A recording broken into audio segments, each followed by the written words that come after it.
What is up, y'all? I am back with another video. It's your boy Jay. So today is going to be the very first day that I supercharge my car. Not only because I want to test it out, but because I feel like I need to get it done today because I got a lot of errands I need to run, and I didn't charge my car last night, and I just dropped my wife off at the airport, and I got 35% left, and literally I got a lot of errands I need to run today, as well as there's a storm that's coming in here later on today, and I don't know what time, but it's coming in, and I want to make sure my car is topped off to at least 80%. And I don't want to sit around at home and wait for 3 or 4 hours for it to hit 80%, which is totally fine because I have level 2. But I just want to go out, get it done really quick while I'm already out in general. Get it done really quick, get back to the house. And then, after I run my errands and stuff, I can put it back on my level 2 depending. But right now I got errands to run and I need to be at 80% so I can get everything done that I need to get done today. So again, just dropped my wife off. I'm at 35%. I'll show you guys. Let me flip the camera. I'll show you guys everything that's going on right here on the screen so you guys can kind of be up to speed. All right. Okay, so hopefully y'all can see that. But right now I'm at 35%. If I tap that, it shows that I have about 113 miles, which is totally fine. But I want to be topped off to 80 today at a minimum. And I want to get it done quickly because I got stuff to do. I already pulled up the superchargers in my area. I have 2 that's in my area right there. One is a 250 and one is a 325. If I press this right here, it says we got 5 available out of the 12. If you see that right there, 5 available out of the 12. And this one costs about 31 cents. And then I got 7 right here out of 16 right there. And it says 1 is out of order right there. And that one's 23 cents.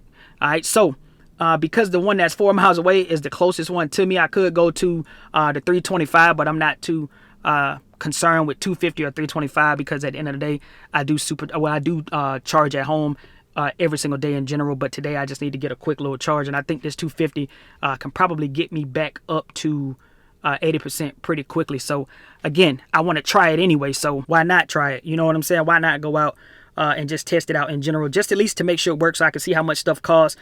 And I can see how quick things charge, and I can get a good baseline. If I know this 250 can get me to 80% from about a 30-something% charge, and let's say 30 minutes, then I know that 325 going to be the hit. So I'm going to run over there because I like that area just a little bit better. Well, both areas is really nice, but the 325 is our most newest one here in our area because I was keeping a track of them prior to going. So I was keeping a track prior to me even buying my Tesla, and that 325 is the newest one that we have in our area, and everybody goes over there.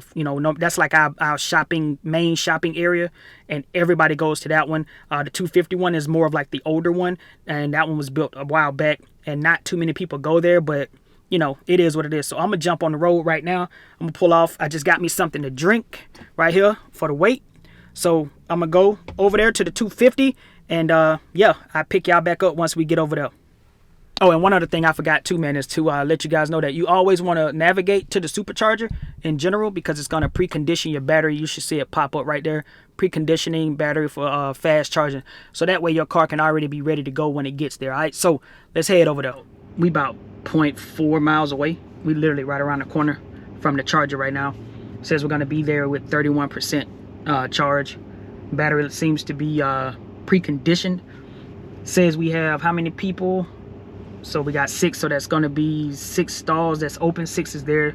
6 stalls are going to be open. So again, this is my first time supercharging my car, so I'm not nervous or anything, but I know people be talking about there's like etiquette at the superchargers, and you don't want to park too close to somebody because it's going to pull the watts and all that stuff. So hopefully I have a space where I can just pull in by myself, you know what I'm saying, and go from there. But yeah, we're about to get ready to pull in, man, and I'll pick back up with y'all. All right, y'all, so I am here at the supercharger right now. I'm about to go ahead and plug it in. Hopefully you guys can see me plug it in, but I'm gonna go ahead and plug it in, and then we'll pick it back up on the screen so we can see what it says. All right.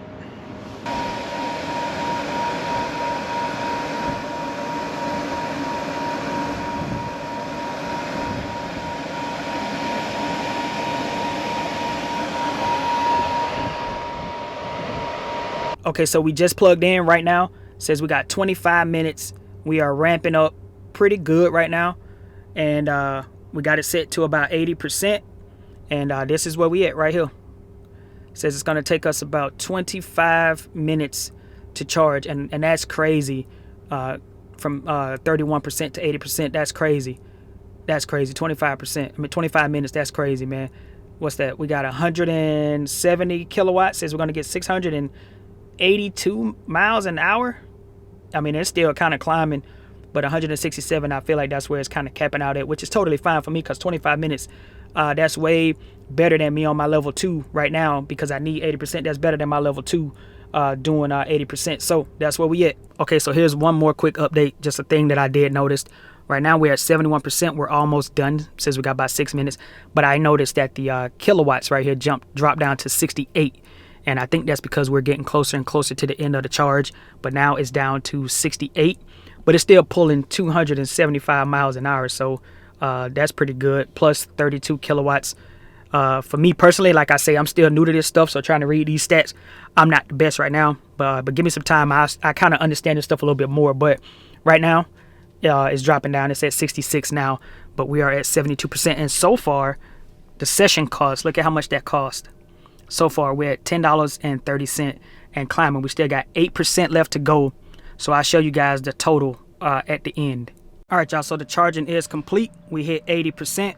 We back at our 260 miles, and that total was $12.21. Let me unplug. All right, y'all. So I just had a little bit of a break in the action. Just got back to the house before I got to head right back out. But I wanted to just go ahead and end the video with my thoughts on the last supercharging session, with my first supercharging session with my long range rear wheel Model 3. Long range rear wheel drive Model 3. All right, this is a 2025 for those that are just tuning into the channel. Okay, so I went to a 250 kilowatt charger. I think I only saw about a max of 170 kilowatts. Again, never saw anything 200 and above. 170 was it. My total charging session was $12.21. And I got to be honest, I feel like that's a decent price. At least to me, I think that's a decent price coming from somebody who just recently switched over from driving, using gas to electric. I know that if I would have, filled up my truck, it would have been way more than $12.21. But from 30 to 80% and under, to me, was 18 minutes. I think it said 20 to 25 minutes at the beginning. I'm not sure because that was like earlier in the day. But I think I actually got out of there in about 18 minutes. I feel like it was about 15 to 18 minutes. And $12 for that to get me from 30 to 80%, I feel like that was a pretty good session. I am curious to see what the 325 kilowatt charger would do with this car in general. I might go try that one at some point just to do it, just so I can be aware of the differences. Even though they might be just really, really small differences, I just want to know for when I'm out and about in town, I can know what I'm actually doing when it comes out to 250, 325, whatever the case, right? But anyway, supercharger for the first time, very simple. As long as you got everything set up in your phone, you'll be fine. You'll be good to go. And really, I don't got any complaints. I did like the fact that when I got there, was a lot of Teslas already there, or at least a handful of Teslas that was there. So that was pretty cool to see other, Tesla owners and the type of Teslas that they drove or that they was driving for that day or whatever the case. A couple of Model Ys. I saw one Model 3 look just like mine with the same 19-inch rims, same color and everything. And then I saw a lot of Model Ys with dual motor. A lot of Model Ys, dual motor. A lot of Model Ys. That was like the main thing that pulled up was Model Ys. But anyway, I don't really got too much, guys. I got errands I got to run. But supercharging was easy. My first go round, no hiccups, nothing like that. It was very, very smooth. And yeah, I just felt like, yeah, I can see how people can want to supercharge. Now, I will say this. Let me throw this out there. I am glad that I do have level 2 charging here at the house, because I can't see myself needing to go supercharge every single day. Now, that's something that we could talk about in another video, so I'll leave that right there. But we will talk about that. All right, so anyway, guys, that was it. I just want to supercharge one time and see what it was like, man, and just share that experience with you guys. If you are looking for a Tesla, don't forget, hit the description below. I do have a referral code down there. We already got 3 referrals so far, so shouts out to all the people that's been using my referral code. I really do appreciate you. And if you did find this video to be helpful, don't forget to like, comment, subscribe. It's been your boy Jay. I'm gonna get up out of here. All right, peace.